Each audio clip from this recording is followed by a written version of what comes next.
Eu vou trazer para vocês os detalhes aqui do discurso que Marco Rubio, secretário de Estado dos Estados Unidos, fez essa manhã. Isso porque ele estava reunido com diplomatas de dezenas de países para uma cúpula onde eles debateram sobre o combate de vários grupos que eles consideram terroristas políticos de extrema esquerda. De acordo com uma publicação do Departamento de Estado, um dos principais objetivos desse evento era discutir as ameaças que esse terrorismo político representa à sociedade e incentivar uma ação conjunta para reforçar as defesas e eliminar as brechas que os agentes terroristas estão explorando.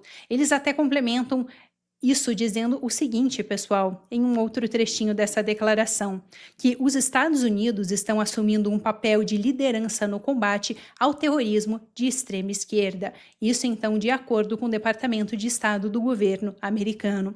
Essa questão, essa reunião que aconteceu hoje de manhã, ela é muito importante porque ela marca, de fato, um novo posicionamento do governo dos Estados Unidos quanto a essa questão. E eu quero trazer aqui para vocês alguns trechos do que Rubio disse durante essa conferência, durante essa cúpula que foi liderada pelos Estados Unidos. Importante destacar aqui, nós tivemos durante essa reunião, eles tiveram no caso, diplomatas de vários países. O Brasil não enviou nenhum representante, no entanto, vários outros países aqui da América Latina enviaram diplomatas. Vamos conferir então o que Rubio disse durante essa coletiva. Por causa disso, por muito tempo, nossa doutrina de contra-terrorismo teve um ponto cego para o extremismo da extrema esquerda. Até hoje, a própria ideia de que terrorismo de extrema esquerda poderia ser uma ameaça séria é tratada como um sonho febril, ou, pior, como uma conspiração fascista. E ela é tratada assim por muitos na imprensa, por muitos na academia, nas universidades e por muitas das nossas instituições. E se chegou a uma conclusão de que só havia uma ameaça terrorista ao sistema. Uma bomba plantada por um grupo neonazista é um ato horrível de terror. Mas quando um extremista marxista faz isso, não é nada demais. Dizem que talvez os meios tenham sido errados. Ou talvez a pessoa tenha sido tratada injustamente, e tratam assim, por anos. Esse preconceito ideológico estava completamente integrado a como falávamos de violência política e extremismo. Dando um contexto maior para vocês dessa declaração que Rubio fez ali nesse vídeo que nós acabamos de conferir, a questão é a seguinte, Rubio comentou no início dessa declaração que os Estados Unidos, ao longo dos últimos anos, têm feito vários esforços para combater o terrorismo, em especial o terrorismo islâmico. No entanto, eles teriam esquecido dessa questão do terrorismo político de extrema esquerda. Ele, inclusive, chegou a citar a atuação da Antifa ali nos Estados Unidos. Mas eu quero conferir com vocês um outro trecho onde Marco Rubio comenta sobre o porquê que todos aqueles líderes estavam reunidos ali naquele dia e trouxe alguns exemplos de como essas organizações estariam atuando, não somente ali nos Estados Unidos, mas também em outros países. Em especial, ele citou alguns exemplos aqui da América Latina. Quero conferir com vocês. É hora de esmagar esse mal de uma vez por todas.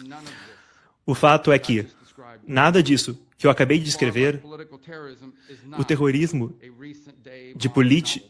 o extremismo político, violência política de extrema esquerda, não foi inventado na cabeça dos conservadores, não é algo recente e, na verdade, na época moderna, é a forma dominante de violência política.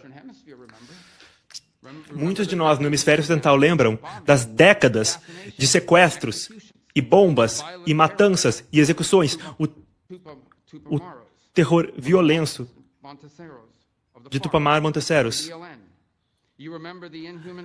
o ELM, o Sendero Luminoso, os fanáticos que massacraram vilas e rurais, que atacaram mulheres grávidas e infantes recém-nascidos com machados. Vocês lembram? Dezenas de milhares de guerrilhas marxistas que foram treinadas para matar no regime de Castro. Bom, nós conferimos ali então alguns exemplos que Marco Rubio deu da atuação desses grupos terroristas de extrema esquerda. Eu quero conferir com vocês também alguns outros exemplos que ele deu da atuação desses grupos, tanto nos Estados Unidos como também na Europa. E Rubio também citou a motivação desses grupos, o que eu achei bastante importante para a gente compreender. Se a produção então puder colocar aqui esse outro trecho. Vá. E agora enfrentamos uma nova onda deste antigo mal. Aqui, nos Estados Unidos, a proporção de ataques de extremo terrorismo de esquerda subiu como não foi visto em décadas. Na Alemanha, subiu em 40% só no último ano. Na Grécia, mais de 80% da violência política agora vem da extrema esquerda. Essas não são estatísticas abstratas. Os americanos viram o que são esses números. Eles viram os ataques com armas, com snipers, armadilhas, um atirador transgênero abrindo fogo em crianças numa escola católica e a arma com coisas escritas como "Cadê seu Deus agora?". Pessoas executadas a sangue frio, nas ruas. Múltiplas tentativas de assassinato no nosso presidente atual. E o assassinato do maior ativista conservador de uma geração.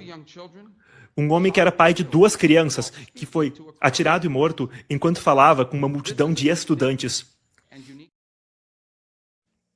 Esse último exemplo que Marco Rubio estava dando, ele estava se referindo ao Charlie Kirk, que ele era ativista político e também um influenciador muito importante ali nos Estados Unidos, que acabou sendo baleado durante um discurso que ele estava fazendo ali nos Estados Unidos no ano passado.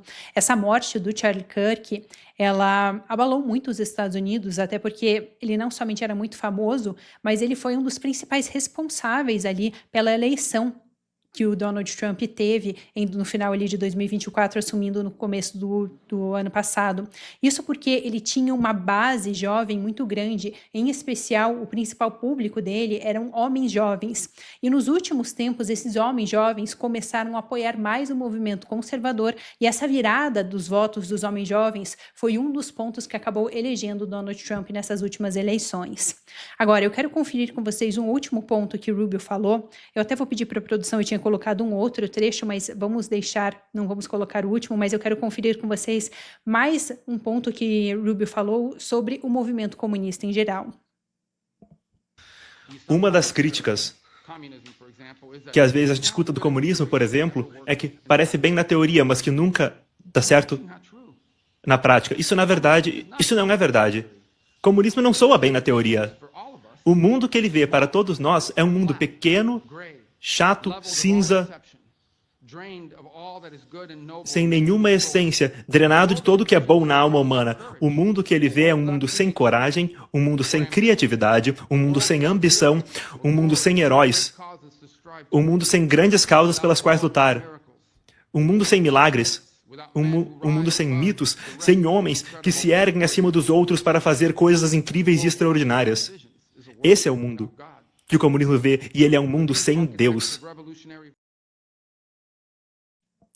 Além disso, naquele outro trecho que vou acabar não conferindo aqui com vocês, Marco Rubio, ele destaca a importância desses países se reunirem para então combater esse movimento terrorista de extrema esquerda, esses grupos terroristas de extrema esquerda. Ele inclusive destaca que o governo americano vai promover mais conferências e que eles pretendem organizar isso de uma forma bem estruturada para que esses países possam aumentar essa cooperação. Inclusive, a gente já tem visto o governo americano liderando outras dessas iniciativas, por exemplo, contra o combate de grupos que agora foram classificados como terroristas aqui na nossa região. A gente teve até mesmo recentemente a classificação dos grupos brasileiros aqui, das guerrilhas brasileiras, CV e PCC, como organizações terroristas, então tudo isso também acontece neste contexto.